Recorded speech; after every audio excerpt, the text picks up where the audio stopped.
And I've auditioned for a lot and haven't got a lot. And then Gran Torino came around where he was talking to me. It was like this little role. Imagine going out for an audition for every single one of your father's movies and still facing rejection each and every time. That has been Scott Eastwood's reality. Even when Clint Eastwood directed American Sniper, Scott never got the call. While his legendary father was busy winning Academy Awards, Scott was scraping by, parking cars, and mixing drinks just to survive. At one point, bartending even earned him more money than acting ever did. By the time he hit 35, the disappointment of Hollywood had worn him down so much that he seriously considered walking away from the industry entirely to become a firefighter.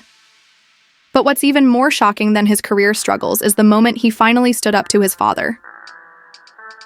Scott Clinton Reeves came into the world on March 21, 1986, in Monterey, California.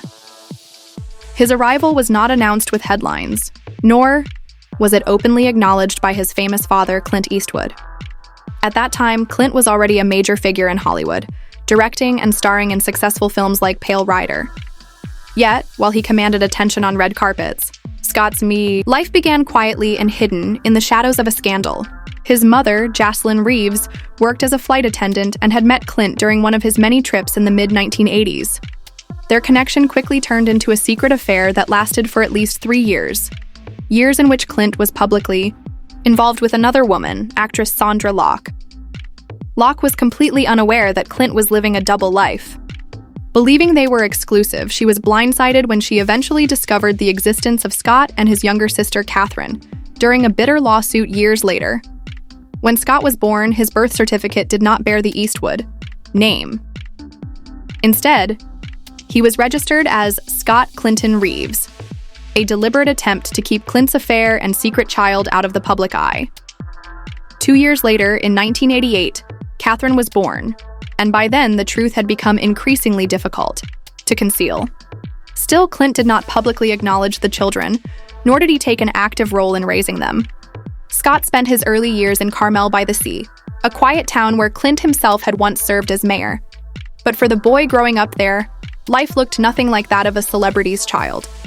While Clint was making $15 million per film, in the 1990s, Scott's upbringing was far more modest. When Scott was 10 years old, Jaslyn relocated the family to Hawaii. The move wasn't just for a change of scenery, it was an intentional decision to put thousands of miles between her, son, and the Eastwood spotlight. In Hawaii, Scott lived in humble surroundings where classmates never questioned his background because they had no idea his father was a Hollywood icon. For the most part, Clint remained distant, both physically and emotionally. While Clint was expanding his fortune with blockbuster films and luxury properties, Scott and Catherine were getting by on their mother's flight attendant salary. Scott worked construction jobs as a teenager, waited tables, and later, when he enrolled at Loyola Marymount University, he paid his own way. There was no trust fund cushioning his path. Pursuing a communications degree, he also took acting classes, auditioned for minor roles, and continued using his birth name, Scott Reeves. He avoided using Eastwood because he didn't want special treatment or favors, but rejection still came at every turn. Scott has since admitted that he auditioned for nearly every one of his father's films, but was turned down time and again. Clint refused to offer him help, never casting him in major roles, even in American Sniper, which grossed over $547 million worldwide and earned 6 Oscar nominations. Scott desperately wanted just one chance, but was never given it. Clint's philosophy was simple: no handouts, no favors, everything must be earned. While some might call that admirable, for Scott, it meant years of grinding through low-budget films, parking cars, and working construction while his father was winning Academy Awards. His earliest roles were almost invisible. In Clint's Flags of Our Fathers, 2006, Scott played a tiny role as Private Roberto Lunsford, credited under the name Scott Reeves so that no one knew he was Clint's son. That anonymity was by choice, but it also came with a price. He missed out on attention, headlines, and career momentum.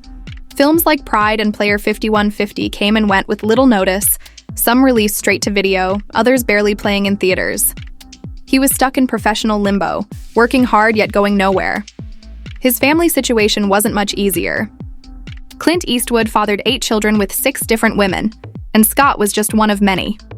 His half-siblings included Lori, born in 1954 and given up for adoption; Kimber, born in 1964 to stuntwoman Roxanne Tunis; Kyle and Allison, born during Clint's marriage to Maggie Johnson; Francesca, born in 1993 to actress Frances Fisher; and Morgan, born in 1996 to news anchor Dina Ruiz. While some of these siblings grew up in wealth, others, like Scott and Catherine, did not. Many of them didn't even meet until adulthood, and when they did, family gatherings were often strained, with underlying resentment simmering beneath the surface. During his teenage years in Hawaii, Scott struggled with his identity and circumstances. He acted out, was suspended from school for fighting, and later admitted to having what he called anger issues.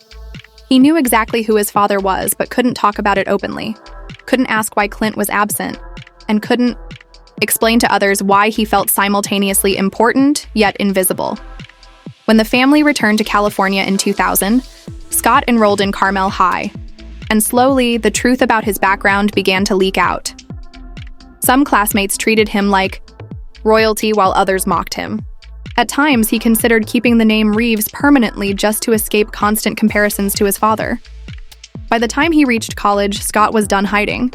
He began using the Eastwood name, though he still refused to rely on his father's influence.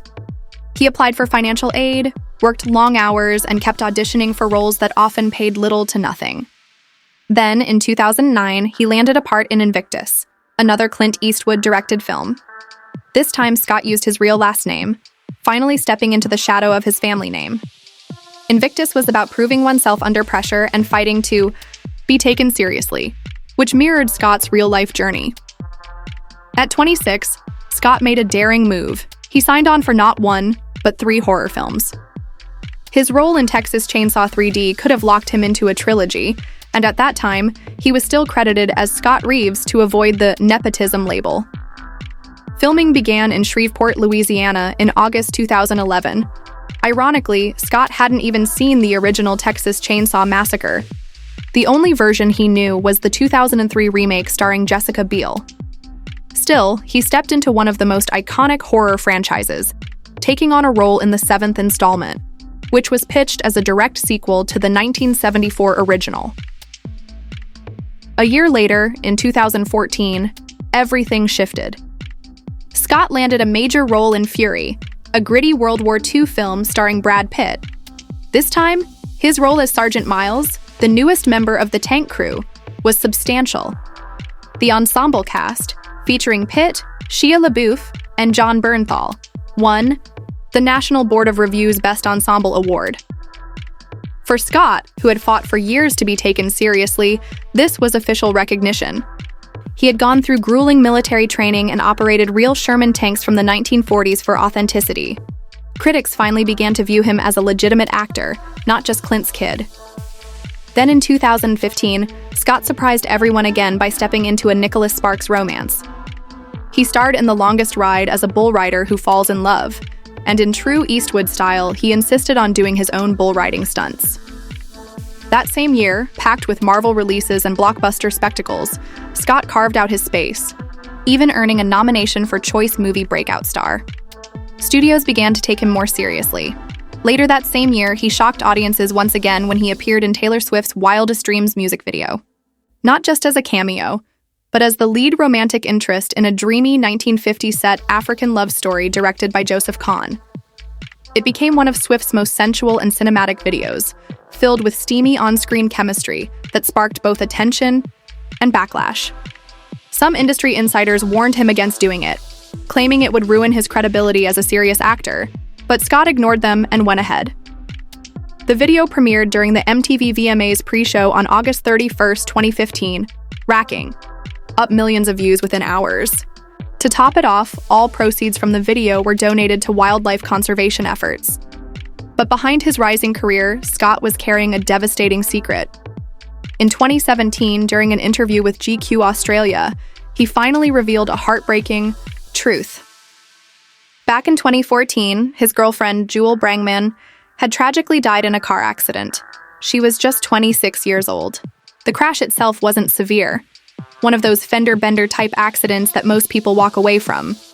But Jewel never walked away. She died instantly, and Scott never spoke publicly about it.